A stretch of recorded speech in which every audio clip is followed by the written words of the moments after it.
All right, hey everybody, we're going to go live in a minute or so. We're going to talk about rolling cash secured puts. So feel free to drop any questions in the chat. If you've got any puts that are under pressure, we can take a look at those and we can walk through some scenarios on how to manage them. All right, let's just share this screen.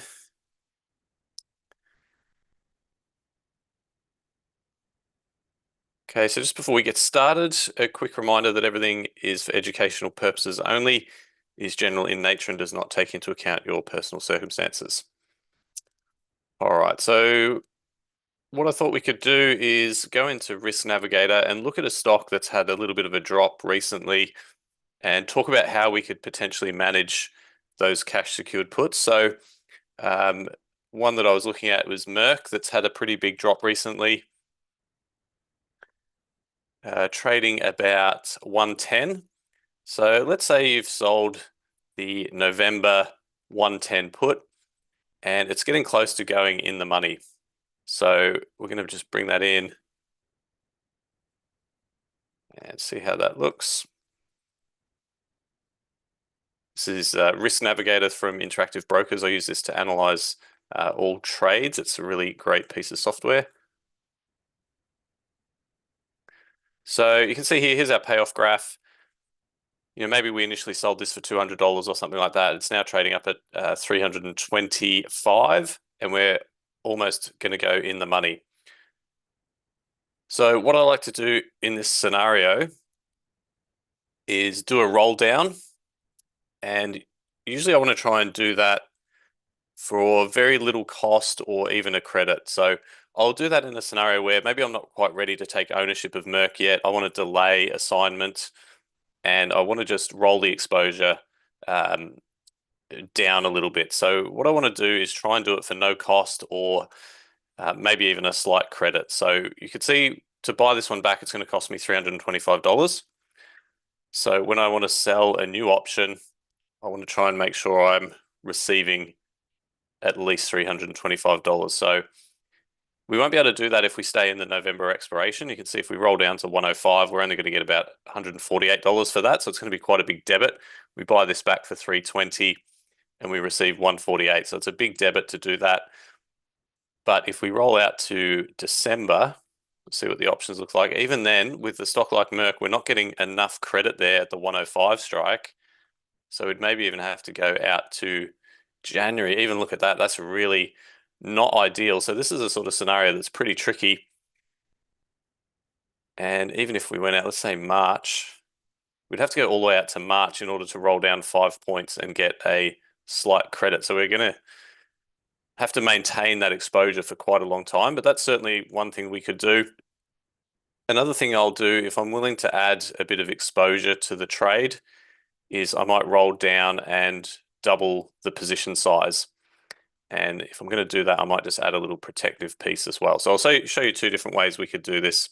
And then you can kind of have a think about how you might do it in the future when you come across this scenario. So we buy this one back for 325. Keep an eye on this profit line here, which is sitting at about 325. If we buy that one back and we roll out to March, I'll just change the date here. You can see now we've got $400 in potential profit. So we've received a credit of about $75 for doing that. But on the flip side, or the downside, everything with options is a trade-off, we've had to extend our exposure all the way out to March. So we've reduced our strike price by 5 points, or $5. We've generated $75 in premium, but we've had to extend the exposure out another 4 months. If you'd prefer to do the other potential, which is roll down just to December, but double the number of contracts, which is obviously a little bit riskier because we're increasing the exposure by doing that. Here we've got about 460, 465 in credit. So what's that, about $140 extra premium that we've received, but we've significantly increased our exposure on the downside by adding a second contract. So in that case, we might want to add just a single protective put here, or even 2 protective puts, and that turns it into a bull put spread. But now we've got 375 in credit and we've still received a credit for making the adjustment, and we've lowered our strike price to 105. And actually, by adding the two protective pieces here, we've capped our risk as well. Whereas if we've got a naked option, we've got unlimited risk on the downside. Even if we had have had that initial one, we've still got unlimited risk. So there's a couple of different ways you could do things there. Certainly, this is not a bad way to do it, because we're not extending the time frame by too much, only by an extra month, and we're actually limiting the risk by adding this long put. So that's a really good potential, I think, in this scenario for rolling a cash secured put. Let's take a look at another example. Let's say Microsoft. There might be a bit better premium here. Merck's probably not a great example. Let's say we had one expiring next week, and we've got, say, the 410. Microsoft's at about 416. We're getting a little bit worried that it's going to go in the money. We could roll out to November, and we've got huge premium now because we've got earnings exposure in this expiration. But we can roll all the way down to 380 if we want to, and still get a nice credit. So I'll show you what that looks like. So let's say this is our initial trade that we're a little bit concerned is going to go in the money. We don't want to get assigned, so we're going to roll down and out. So it's trading at 276. That's what it's going to cost us to buy it back.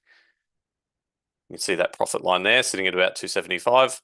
We buy that one back for 275. We sell the new one for 290, and we've actually received a credit of $15, and we've dropped our strike price all the way down to 380, which you can see there. Again, everything's a trade-off. We've significantly reduced our strike price, but we're now going to have earnings exposure. So that's a little quick tip for you there on how to roll cash secured puts. If you've got any questions on that, just let me know. Shoot me an email, info@optionstradingiq.com. And have a great rest of your day. Best of luck for the rest of the week.